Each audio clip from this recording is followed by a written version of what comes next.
प्रेम से बोलिए भगवान भोलेनाथ की जय। माता पार्वती की जय। सर्व देवी देवताओं की जय हो। प्रिय भक्तों, आप सभी के अपने YouTube चैनल भक्ति प्रेम रक्षा में बहुत बहुत स्वागत है। आइए हम सब सुनते हैं आज सोमवार के दिन बाबा भोलेनाथ की संपूर्ण व्रत कथा। हम सब मिलकर कथा का श्रवण करने जा रहे हैं। कथा से पहले हम सभी भगवान भोलेनाथ का ध्यान करेंगे। भगवान भोलेनाथ, आप कैलाशपति हो, माता पार्वती के प्रियतम हो और कार्तिकेय भगवान गणेश जी के पिता हो। आप ही महाकाल हो और आप ही जगत के पालनहार हो। आपके चरणों की वंदना करने मात्र से ही जन्म जन्मांतर के पाप नष्ट हो जाते हैं। हे देवादिदेव महादेव भगवान भोलेनाथ, इस पावन सोमवार व्रत में हम संपूर्ण मन, वाणी और कर्म से आपका ध्यान कर रहे हैं। हम सभी अब आपकी कृपया दृष्टि के पात्र हैं। हम पर कृपया दृष्टि बनाए रखिएगा। हमारे जीवन में अज्ञान, अहंकार और पापों का नाश करें और हमें धर्म, अर्थ, मोक्ष, काम चारों पुरुषार्थों की सिद्धि प्रदान करें। अब हम सब मिलकर भगवान भोलेनाथ की व्रत कथा का श्रवण करेंगे। एक बार किसी नगर में एक साहूकार रहता था। उसके घर में धन धान की कोई कमी न थी, लेकिन उसके कोई संतान नहीं था। इसी कारण वे बहुत दुखी रहते थे। संतान प्राप्ति के लिए वे बाबा भोलेनाथ के सोमवार का व्रत रखते और पूरी श्रद्धा भक्ति के साथ मंदिर जाकर भगवान भोलेनाथ और माता पार्वती का व्रत रखते। पूजन अर्चन करके उनकी भक्ति देखकर एक दिन माता पार्वती प्रसन्न होकर बाबा भोलेनाथ से साहूकार की मनोकामना पूर्ण करने का निवेदन करने लगी। माता पार्वती के आग्रह पर भगवान भोलेनाथ शिव ने देवी के इस संसार में हर प्राणी को उसके कर्मों का फल मिलता ही है। जिसके भाग्य में जो जैसा होता है उसे भोगना ही पड़ता है। लेकिन माता पार्वती ने साहूकार की भक्ति देखकर उसकी मनोकामना पूर्ण करने की इच्छा व्यक्त की।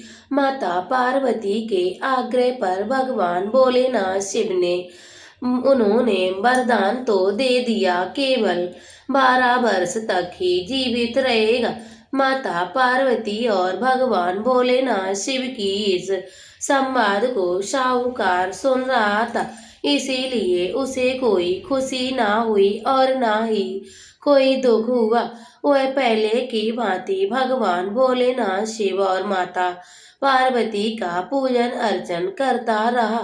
कुछ समय बाद साहूकार की पत्नी एक पुत्र को जन्म दिया है। वह बालक 11 वर्ष का हुआ तो उसे काशी पढ़ने के लिए भेज दिया। साहूकार की ने पुत्र के मामा को बुलाकर बहुत सारा धन देकर कहा, तुम इस बालक को काशी विद्या पढ़ने के लिए ले जाओ और रास्ते में जहाँ भी जाओ यज्ञ कराते जाना, ब्राह्मणों को भोजन कराते जाना और दान दक्षिणा देते जाना। इस दौरान रात्र में नगर पड़ा। नगर के राजा की कन्या का विवाह था, लेकिन जिस राजकुमार के साथ विवाह होने वाला था वह एक आंख से काना था। राजकुमार के पिता ने अपने पुत्र काना होने की बात को छुपा लिया था। राजकुमार के पिता ने सोचा, क्यों ना उस साहूकार के पुत्र को दूल्हा बनाकर राजकुमारी से विवाह करा दूं और विवाह के पश्चात धन देकर उसे विदा कर दूंगा। राजकुमारी को अपने नगर ले जाऊंगा। लड़के के दूल्हे के वस्त्र पहनाकर राजकुमारी से विवाह तो करा दिया, पर साहूकार का पुत्र बहुत ही ईमानदार था। वह इस बात को सही नहीं लगी, इसीलिए उसने अवसर पाकर राजकुमारी के दुपट्टे पर लिख दिया कि तुम्हारा विवाह तो मेरे साथ हुआ है, परंतु जिस राजकुमार के साथ तुम्हें भेजा जाएगा वह एक आंख से काना है। मैं तो काशी विद्या पढ़ने जा रहा हूँ। जब राजकुमारी ने चुन्नी पर लिखा देखा तो उसने अपने माता पिता को ये बात बतलाई और राजकुमारी ने पुत्री को विदा करने से मना कर दिया। फिर बारात वापस चली गई। दूसरी ओर साहूकार का पुत्र उसी मामा काशी पहुंच गए और वहां जाकर उन्होंने यज्ञ किया। जिस दिन राजकुमार साहूकार के पुत्र का 12वां वर्ष पूर्ण हुआ वह यज्ञ का आयोजन किया था। लड़के ने मामा से कहा, मेरी आज तबीयत कुछ ठीक नहीं है। मामा ने कहा, तुम अंदर जाकर सो जाओ। मामा अंदर जाकर बेटा सो जाता है। उसके प्राण निकल गए। मृत भांजे को देखकर उसके मामा ने विलाप करना शुरू किया। संयोग वश से उसी समय भगवान भोलेनाथ, शिव और माता पार्वती उधर से जा रहे थे। माता पार्वती जी ने भगवान भोलेनाथ से कहा, हे स्वामी, इसके रोने का स्वर मुझसे सहन नहीं हो रहा है। आप कृपया करके इसके कष्टों का उद्धार कीजिएगा। भगवान भोलेनाथ ने मृत बालक के समीप गए तो वह बोले, ये तो उसी साहूकार का बेटा है जिसे मैंने 12 वर्ष की आयु का वरदान दिया था। आज इसकी आयु पूर्ण हो चुकी है। लेकिन मात्र विभोर होकर माता पार्वती जी कहने लगी, हे भगवान भोलेनाथ, हे महादेव, आप इस बालक की आयु और देने की कृपया करें, नहीं तो इसके बाद माता पिता इसके वियोग में तड़प तड़प कर अपने प्राण दे देंगे। माता पार्वती के पुनः आग्रह पर भगवान भोलेनाथ शिव ने उस लड़के को जीवित होने का वरदान दे दिया। भगवान भोलेनाथ की कृपया से वह लड़का तो जीवित हो गया और शिक्षा पूरी करके लड़का अपने मामा के साथ अपने नगर की ओर वापस चल पड़ा। वो दोनों चलते चलते उसी नगर में जा पहुंचे जहां उसका विवाह हुआ था। उसी नगर में उन्होंने यज्ञ का आयोजन किया था। उस लड़के के ससुर ने उसे पहचान लिया और महल में ले जाकर उसकी खूब आवभगत की और अपनी पुत्री को धूमधाम से विदा कर दिया। इधर साहूकार उसकी पत्नी भूखे प्यासे रहकर अपने बेटे की प्रतीक्षा कर रहे थे।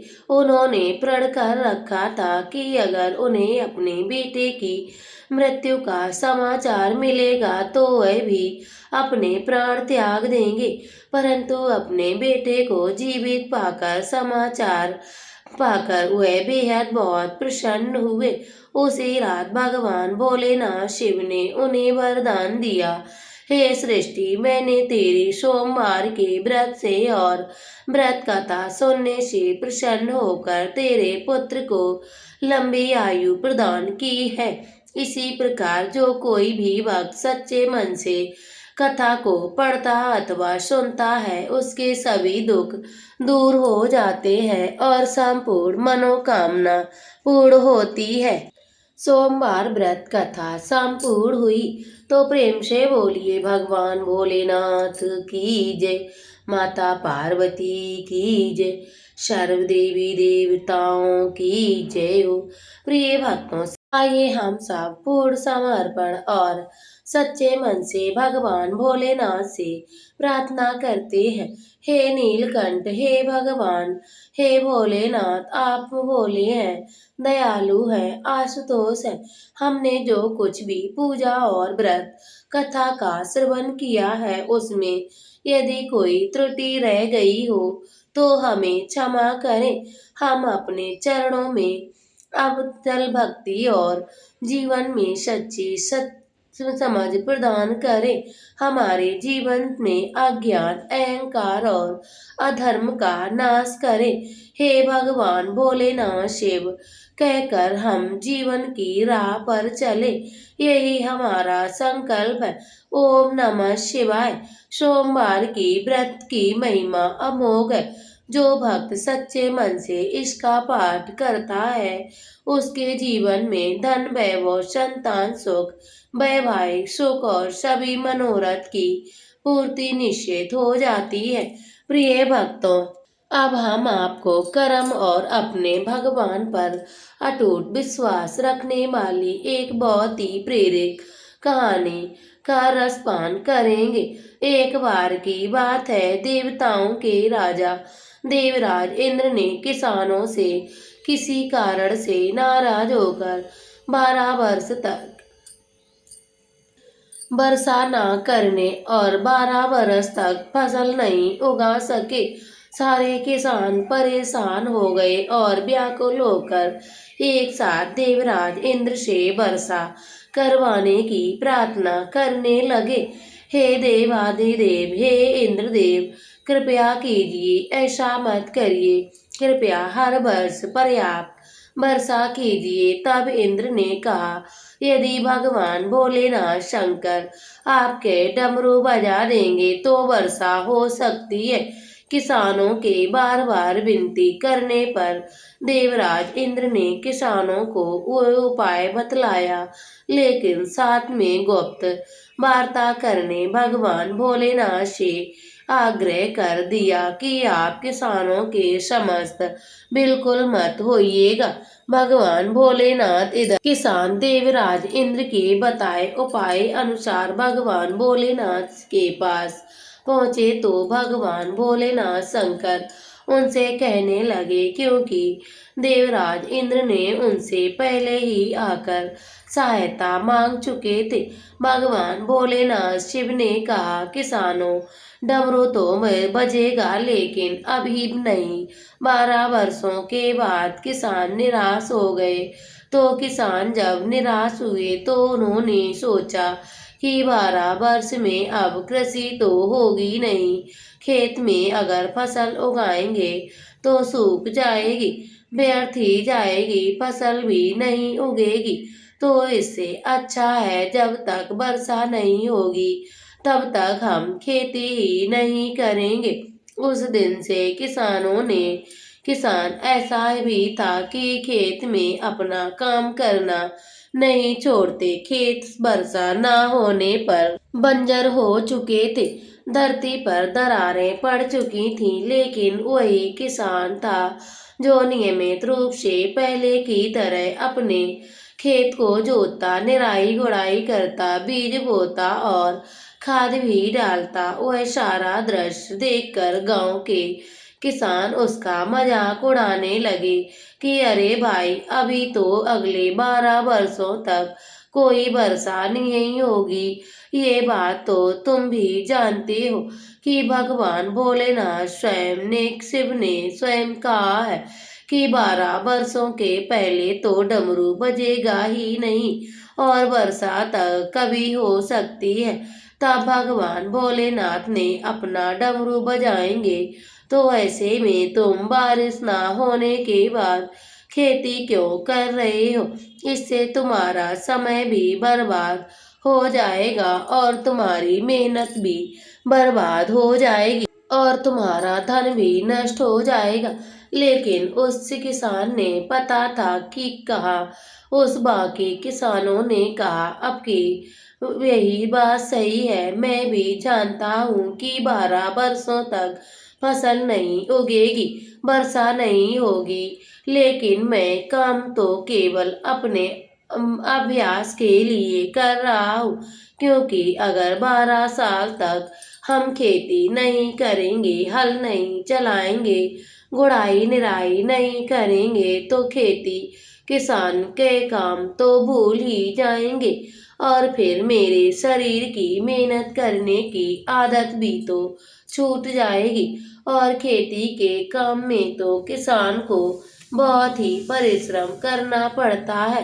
इसीलिए मैं तो सारी मेहनत केवल इसीलिए ही करता रहता हूँ, ताकि अगले 12 वर्षों तक जब बारिश होगी तो फिर काम करने में हमें कोई कठिनाई नहीं होगी। उसी समय भगवान भोलेनाथ, शिव और माता पार्वती ने उस किसान और अन्य किसानों के बीच की इस वार्ता को सुना।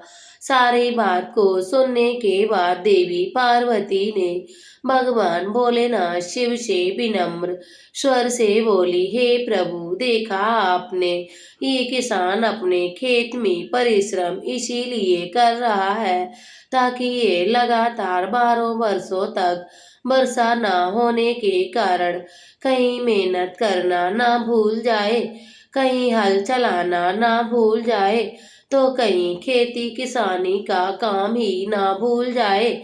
और आप है कि आप 12 वर्षों तक अपना डमरू ही नहीं बजाएंगे। एक निर्णय कैसे बैठ गए हो?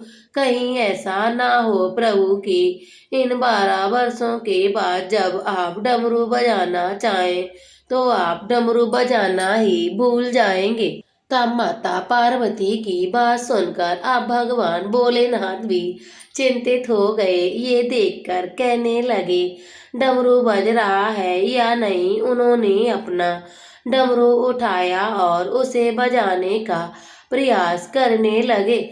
तभी जोरदार आवाज के साथ डमरू बजाना शुरू हो गया और देखते ही देखते आसमान में काली घटाएं छा गईं।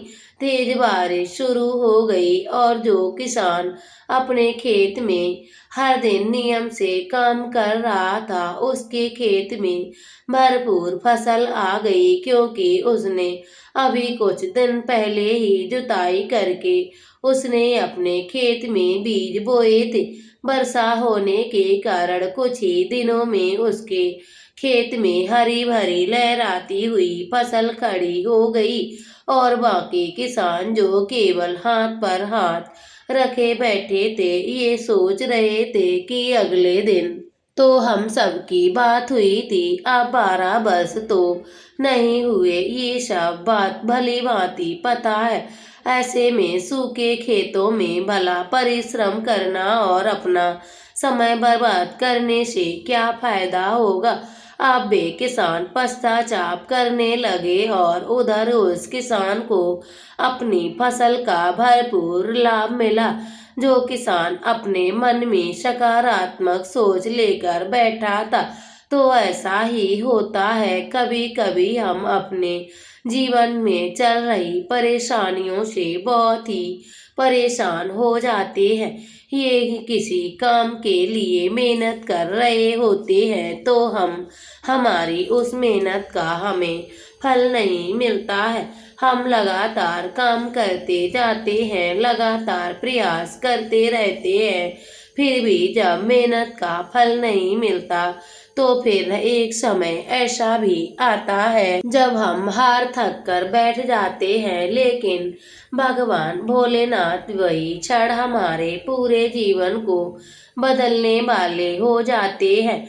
हमारी एक बात की गई मेहनत हमें कितना फल देती है। हमेशा सकारात्मक सोचिए रखिएगा, भगवान पर भरोसा विश्वास रखिएगा। अगर आज बुरे दिन चल रहे हैं तो आज हमारी मेहनत का फल नहीं मिला, तो एक ना एक दिन ऐसा जरूर आएगा जो सबको अपनी अपनी मेहनत का फल जरूर मिलेगा। और जो लोग केवल उन किसान की तरह हाथ धरकर बैठ रहे हैं, उनके जीवन में उन्हें कभी कुछ हासिल नहीं हो सकता है। हमेशा दुखों का रोते रहना नहीं चाहिए और हमेशा भगवान भोलेनाथ शिव का ध्यान करते रहिएगा और मन में सच्ची भावना के साथ एक बार फिर से भगवान भोलेनाथ की जय बोलिएगा। अब हम सब मिलकर भगवान नीलकंठ महादेव की जय जयकार करते हैं, माता पार्वती की जय जयकार करते हैं, भोलेनाथ शंकर की जय, माता पार्वती की जय, सर्व देवी देवताओं की जय।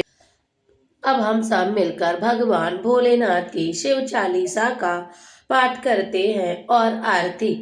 जय गणेश गिरिजा शुभन मंगल मूल सुजान, कहते अयोध्या दास तुम देव अभय वरदान। जय गिरिजापति दीन दयाला, सदा करत संतन प्रतिपाला। बाल चंद्रमा शोभत नीके, कानन कुंडल नाग फनीके। अंग गौर सिर गंग बाई, मुंड मान तर चार लगाए। वस्त्र खाल बागंबर सोए, छवि को देखे नांग मुनि मोय।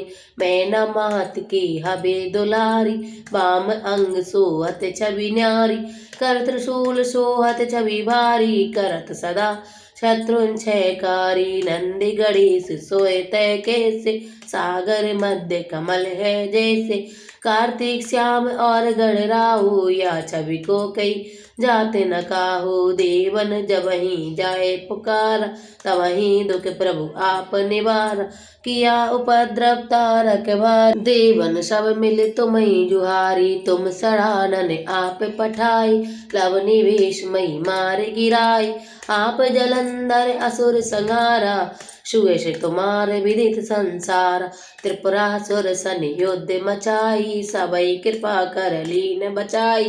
किया तपई भागीरथ भारी, पूर्व प्रतिज्ञा दास पुरारी। धनिन में तुम सब कोई नाई, सेवक स्तुति करत सदाई। वेद नाम महिमा तब गाई, अकथ अनादि वेद नहीं पाई। प्रगति उदित मंथन में ज्वाला, जर सुरासुर भय बिहाला। कीन दया तय करी सहाई, नीलकंठ तब नाम काई। पूजन रामचंद्र जब कीना, जीत के लंक विभीषण दीन। सहस्त्र कमल में हो रे धारी, कीन परीक्षा तबहि पुरारी। एक कमल प्रभु राखे जोई, कमल लयन पूजन चै सोई। कठिन भक्ति देखी प्रभु शंकर, भय प्रसन्न दिए चित बर। जय जय जय अनंत अविनाशी, करत कृपा सबके गटवासी। दुष्ट सकल नित्य मोहि सतावे, भ्रमत रहे मोहि चैन नावे। त्राई त्राई मैं नाथ पुकारो, यही अवसर मोहि आन उबारो। ले त्रिशूल शत्रुन को मारो, संकट ते मोहि आन उबारो। माते पिता भ्राता सब कोई, संकट में पूछत नहीं कोई। स्वामी एक आस तुम्हारी, आए हरो मम संकट बारी। धन निर्धन को देत सदाई, जो कोई जाचे वो फल पाई। अस्तुति के वृद्ध करो तुम्हारी, क्षमो नाथ अब चूके हमारी।